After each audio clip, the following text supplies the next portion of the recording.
want to start this episode with a quote.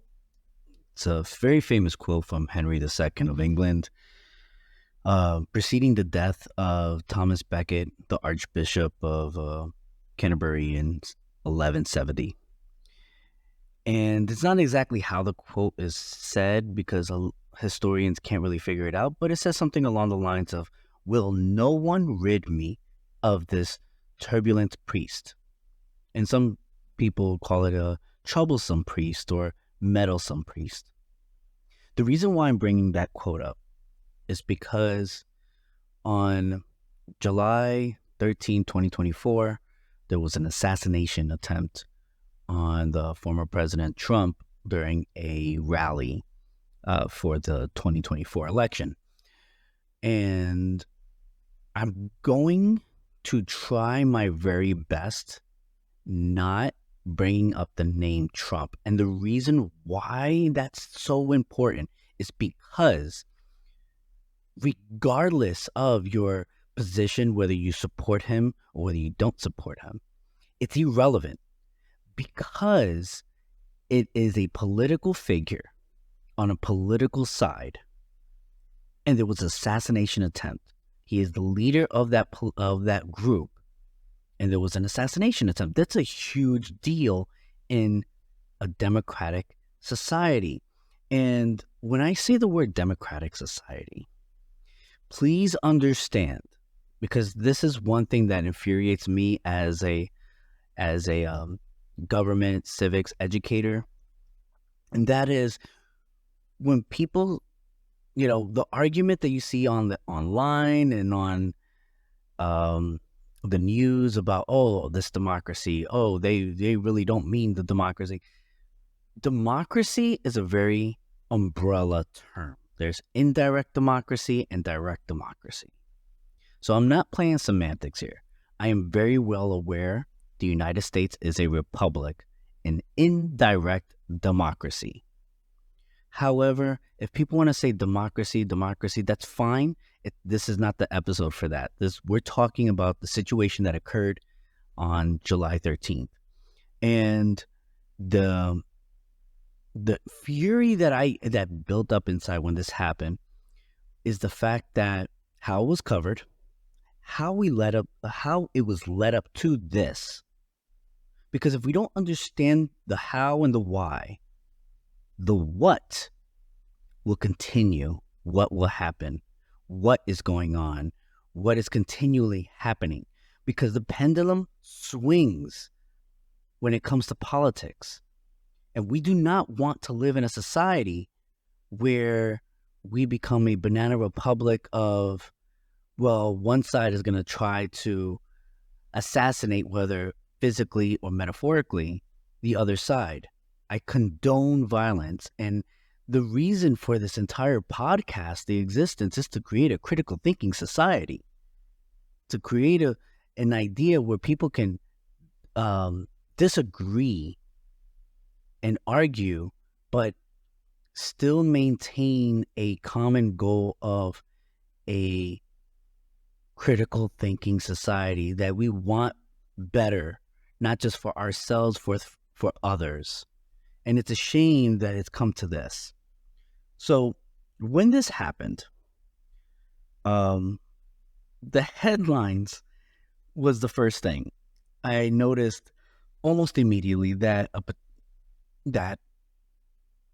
and I know why they did it, man. We're going to get to that.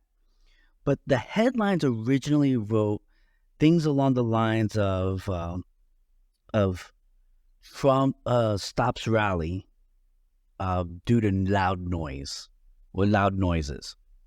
But when you watch the video, you can clearly see, and this is any veteran that has been in war or a law enforcement officer, you know about adrenaline, you know about when there's an active shooter, people act a certain way. You think that's one way is going to, how you're going to react until it happens. So when you see him turn his head and then seconds later, he holds on to it, you hear the loud noise, It stops and he's holding onto his ear. And then, excuse me, and then Secret Service comes in saying, get down, and he gets down. Um, you, you know, when there's a loud noise, I mean, it's not like it's an autism reaction where he's covering both ears. He clearly was hit. You can see it in the video because something happened. Now, whether at the time people know, was it a bullet or was it a ricochet? All these things, and we come to find out later on, it was a direct hit to his ear. So, which is centimeters away from his brain. So regardless of how and I'm trying my best not to use his name just to avoid the anchor bias that people have of the name. That's the only reason why a political figure was hit by a firearm in the ear centimeters away from his head. That alone should send shockwaves to everyone, regardless of whether you support the politician. And the reason why is because if it was your politician that you support, then you would be in fury, regardless of who you think, even if it's a political figure from the past that you still admire. Think about that for a moment. If that would have happened, you would have been furious. So I'm going to try to avoid using the name and just try to put it as a political figure. So let's focus on how did we get here. Since 2015, I want to say, there was a lot of demonizing this political figure. And I remember as a former New Yorker, I don't really call myself former, but that's neither here or there. But he used to be loved. Like he was in the Fresh Prince of Bel-Air episode. He has letters that were published of all these people that used to demonize him. And he was demonized, called Hitler. They have an image, literally an image, putting him with a Nazi background, with the color of the grayish, brownish colors that the photos back in the day used to have, with a mustache that resembled Adolf Hitler. So let's focus on that. They were consistent with the news anchors repeating all these things and it was first that he was a Russian asset, which led to a whole investigation, an impeachment investigation, which came out to be false. That's factual. Look it up if you don't believe me. And again, I'm not trying to choose a side. We're focusing on how and why it's led to this. That's the main thing. He got demonized. He was ridiculed consistently since I want to say since 2016 when when he started the presidency. And they led to all this hatred, what they call I'm trying to avoid saying his name, but I'm going to say it, the Never Trumpers and, the Trump derangement syndromes and all this other stuff. It was a genuine hate, a fury and hate that if you mention the name in front of people who have this particular hate, you would see their mood change right before your eyes. And these are the things that happen. That's when it's consistent, when it's in your face. It's a propaganda that changes the brain. Let's not forget that the IQ of Germany right before World War II was one of the highest in the world. These were smart people, very intelligent people, and they were able to build this hate together, which led to the genocide of Jews. So you have this rhetoric that was consistent. And then you have politicians that went lawfare on their political rival, that even a politician by Benny Thompson, who proposed legislation to remove Secret Service protection. This was back in April. So keep this in mind. And now there's new reports coming out that he requested additional security and was denied under the Department of Justice. And I'm sure that's going to come out, whether that's true or not. This is why I don't try to do breaking news and things like that, because a critical thinker needs to analyze the entire situation.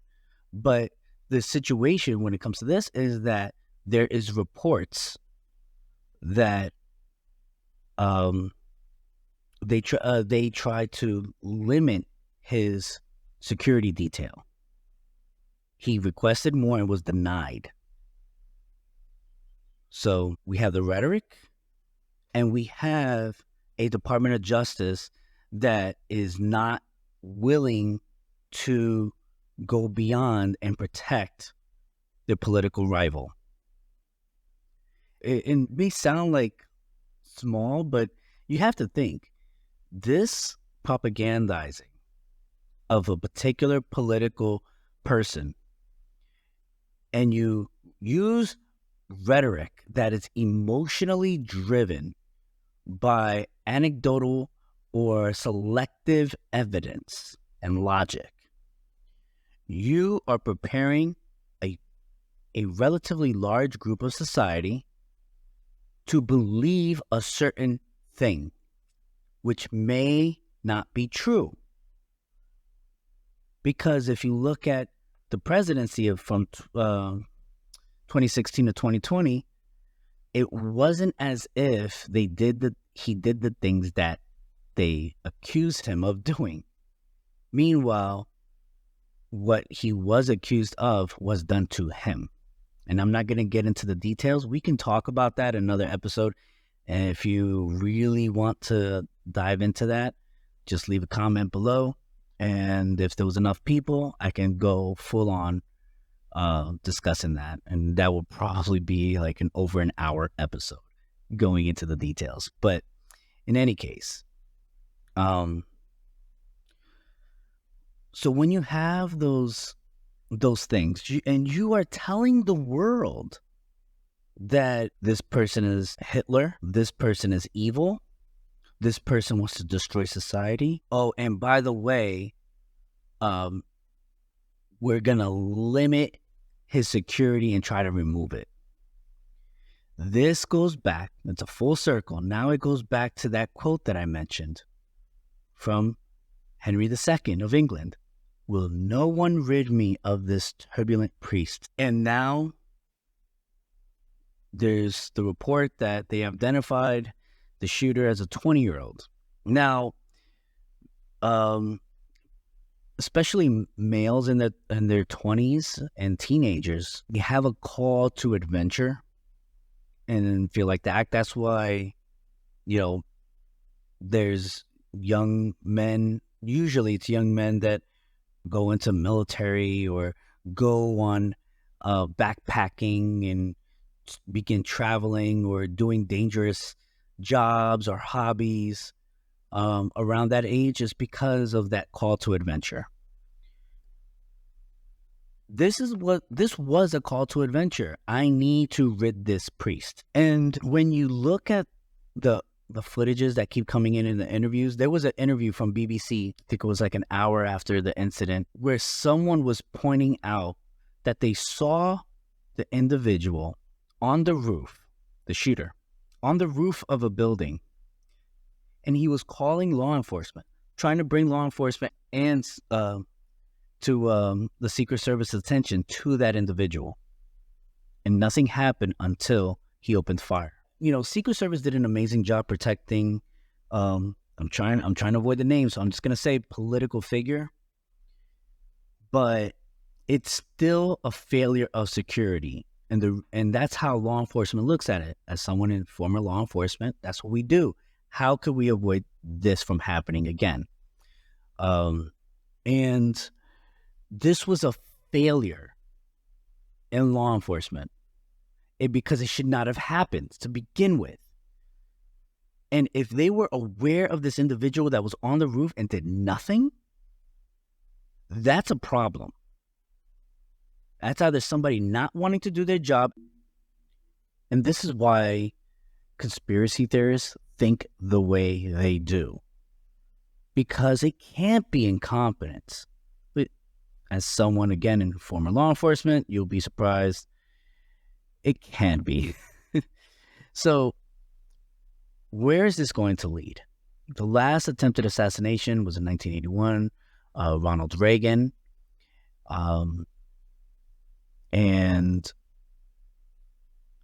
this is not good, especially when, and now there's new headlines coming out, one from Politico. Oh, one side is blaming the other. But that side is not wrong. Because I go back, that's why I originally started with that quote from Henry II.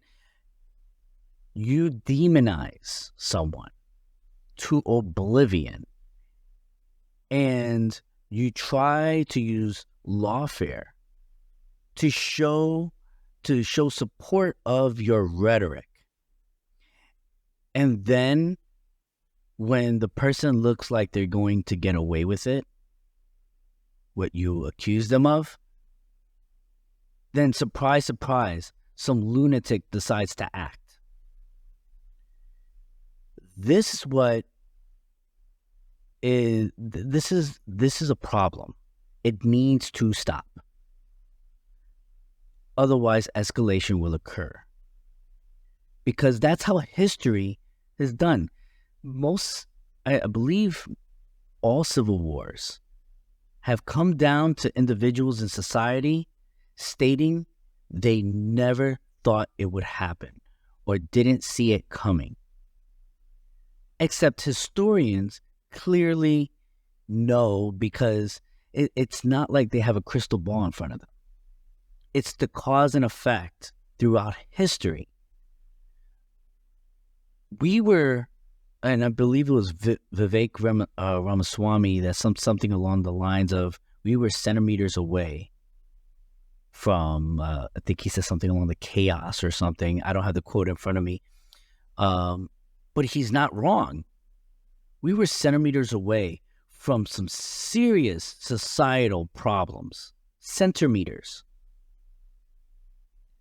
And people that think that, that are praising this shooter or wish that he didn't miss those centimeters, they need to seek help. Because this is psychopath mentality. Assuming that this is the answer. It's not. It will lead to conflict, and it will go to your back door in some fashion.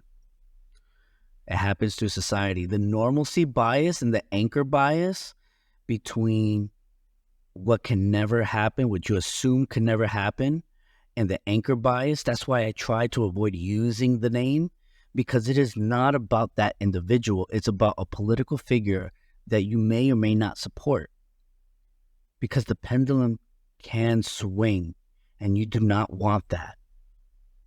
So, with that being said, like, share, and subscribe. If there's any huge updates, I will share them accordingly.